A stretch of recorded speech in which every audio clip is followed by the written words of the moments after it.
Hello, my friends. So I have a really dumb deck for you today. I had a ton of fun building this deck and even more fun playing it. I'll just go ahead and put this out there. It is not competitively viable. I would not take this to an armory or anything, but this is possibly some of the most fun I've had playing Flesh and Blood in a long time. So I hope you guys enjoyed the video. And yeah, without further ado, let's go ahead and get into it. So the deck is actually what I like to call Coin Gun Kano. So I'm sure you guys have seen a lot of people have been building decks around Brainstorm. So Brainstorm says it costs 3, it pitches for blue, and it's an instant, so it doesn't have a block value.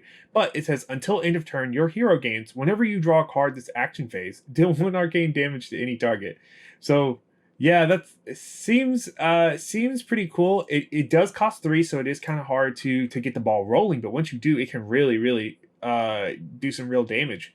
I've been tinkering around with some Kano builds with this card, but I could never find the consistency, right? I think my problem was I was trying to do too much at one time. I was trying to splice a card draw package into an existing Kano deck.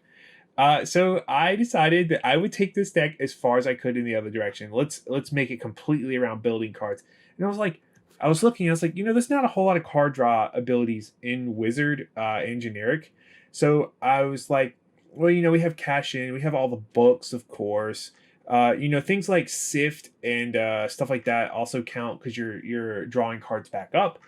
Potion of Luck, all that kind of stuff. But now it's like, well, we have Cash In, right? So we're gonna run Crown of Dominion. I was like, but we would only really run one Cash In then, right? Because basically, the gold token is the only reason you would run this. And then I got to thinking, well, there's other ways to generate coins in Wizard and Generic, specifically Generic. And I was like, actually, now that I think about it, in Kano, you run predominantly blues. So I built a deck that's highly spec'd into blues. And I was like, silver coins say action, pay 3, destroy silver, draw a card, go again. And gold is only 2. So I was like, I think there might be a deck here. So basically, I tried to build a deck around drawing or creating coins and then using those coins like a machine gun to feed into our Brainstorm combo. So basically, the whole point of the deck, really and truly, is to generate coins. So the kind of cards I have, and I have a couple of notes over here, so if you see me looking over here, that's what I'm doing. I have a couple cards in the deck that generate coins for us. So obviously the Crown of Dominion generates a gold coin just for having it. I might actually swap this out. I don't know. I mean, I think it's good, but I rarely end up actually using the gold like before I get the combo ready. So we'll see. We might find something better to put here. But for right now, the gold token from here is actually really good.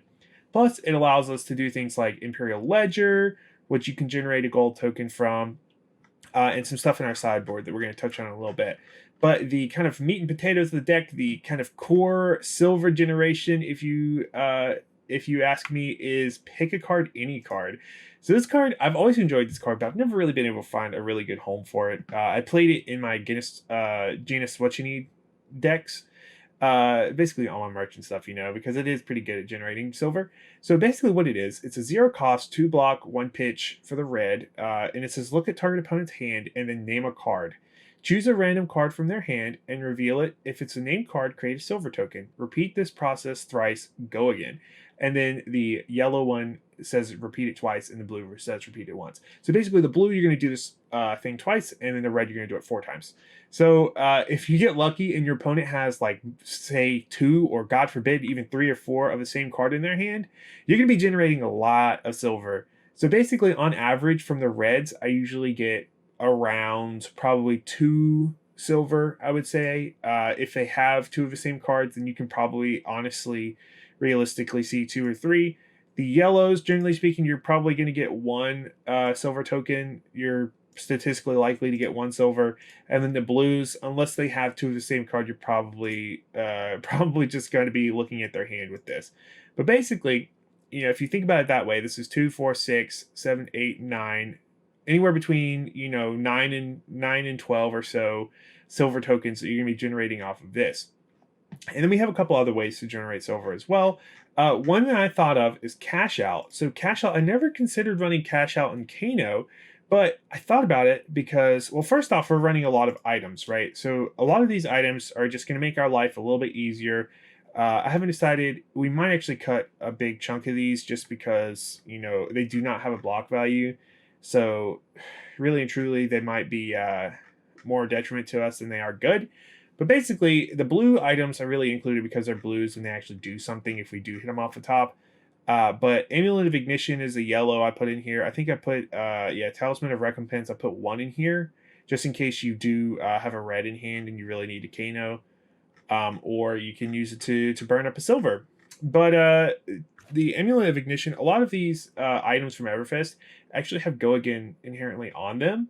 So also if it's on your turn and you Kano and you hit them, you actually gain an additional action point. It's, playing a non-attack action card, or playing a non-attack action at instant speed with Go Again. It grants you an additional action point.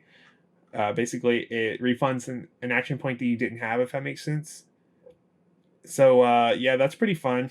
And then we threw in some other things like this. This is if you're on your combo turn and you're trying to make sure you draw into the correct stuff when burning through all your silvers. This is good because of the opt. I think I'm going to cut Gorgonian Tome. It feels really bad to have in hand if it's not your turn. And even on your turn, there's just better cards, I think, because really and truly, this does nothing except for, on that one turn when we're cycling through our whole deck. But, it's really just effectively one extra ping. So we probably will cut this because it just kind of hurt us a little bit. But basically that's the idea. You're going to generate a bunch of silver here, burn through all your silver, drawing a card off of these. When you draw into some of your other card draw spells like Cash In. So Cash In does have Go Again. A lot of the books don't have Go Again. So that is where our Mage Master Boots come in. So you're going to want to pop these to continue your train. Or you might want to start Kanoing if you have blues in hand to try to maybe hopefully gain an action point by hitting one of the non-attack actions that have Go Again.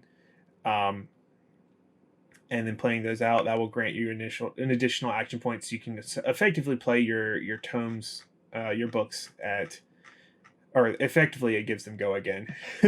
But yeah, it's really fun to play. There are a couple other combos and things in here that I wanted to talk about because that alone. So the kind of the dream is you burn through all your silvers, you basically ping them for like 15, 20 damage. And then you end it all with Blazing Aether, which will, hit them for like a freight. It would hit them like a freight train if they didn't block any of those pings. But really and truly, you're going to want to try to nickel and dime them a little bit. And that's where Waning Moon comes in. So you're going to try to, like Kano, for instance, play an amulet or something off the top and then Waning Moon. You could even use your energy potions. So like if you Kano into an energy potion, you play the energy potion, activate it at instant speed, and then you have the resources for your Waning Moon, stuff like that. You're going to just kind of ping them for like 2 or 3 damage every now and then to kind of like, weaken them up a little, soften them up a little bit before you go all out. Some of the other cards in here that aren't card draw cards that I included.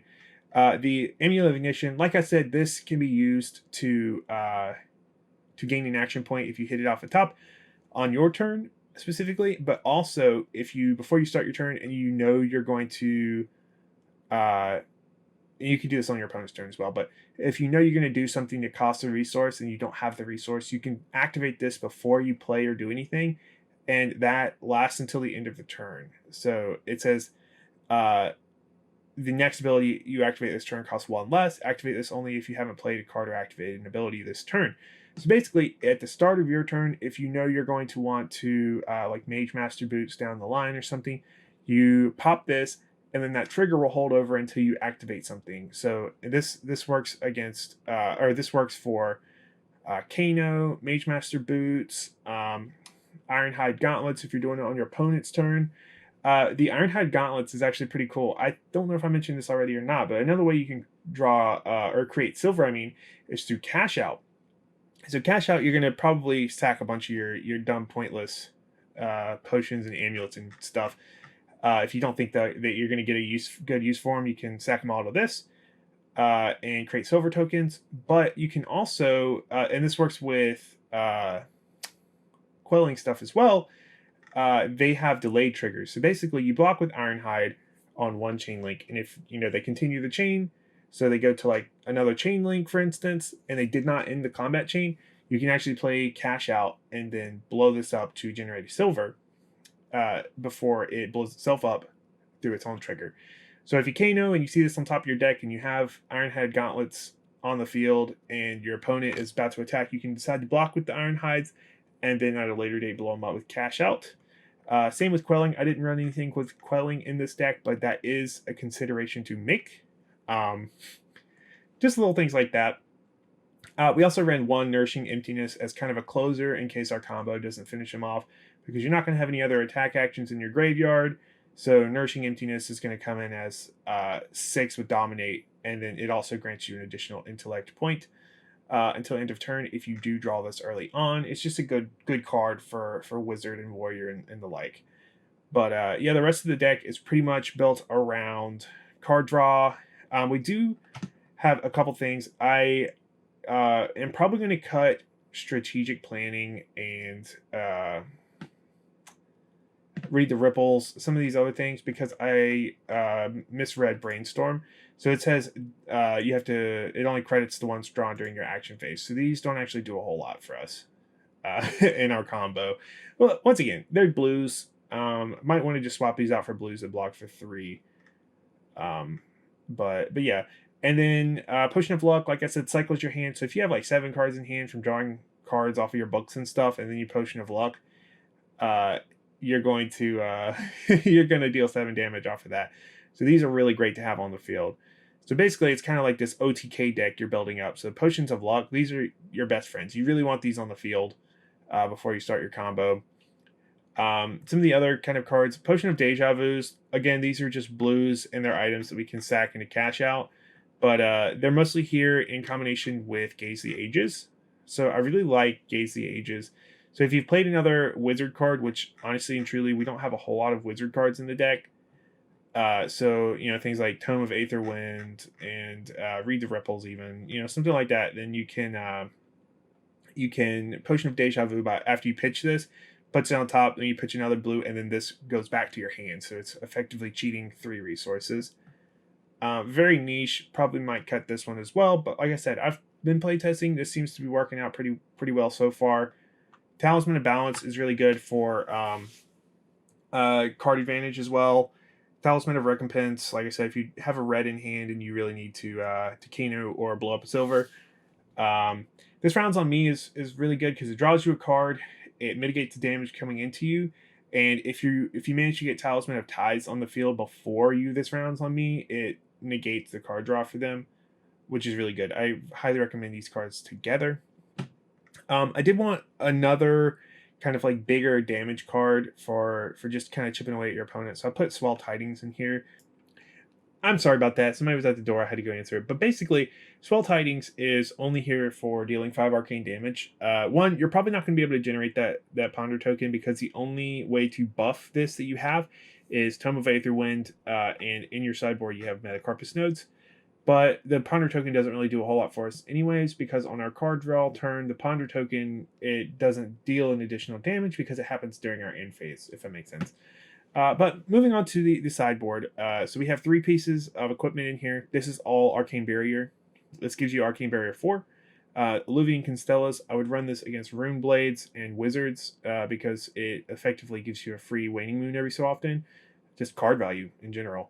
The Metacarpus node, you can make the argument to swap this in, but like I said, we don't have a whole lot of damaging arcane damage cards. We have Blazing Aether and we have Swell Tidings. So this is really only here for the Arcane Barrier, and every now and then you'll get a little bit of damage off with it. And then Storm Striders, the reason why we run Mage Master Boots instead of Storm Striders is because, like I said, we don't have a ton of wizard cards, and the wizard cards we do have, generally speaking, we have 3 instants, and then we have this card is mostly here for pitch, and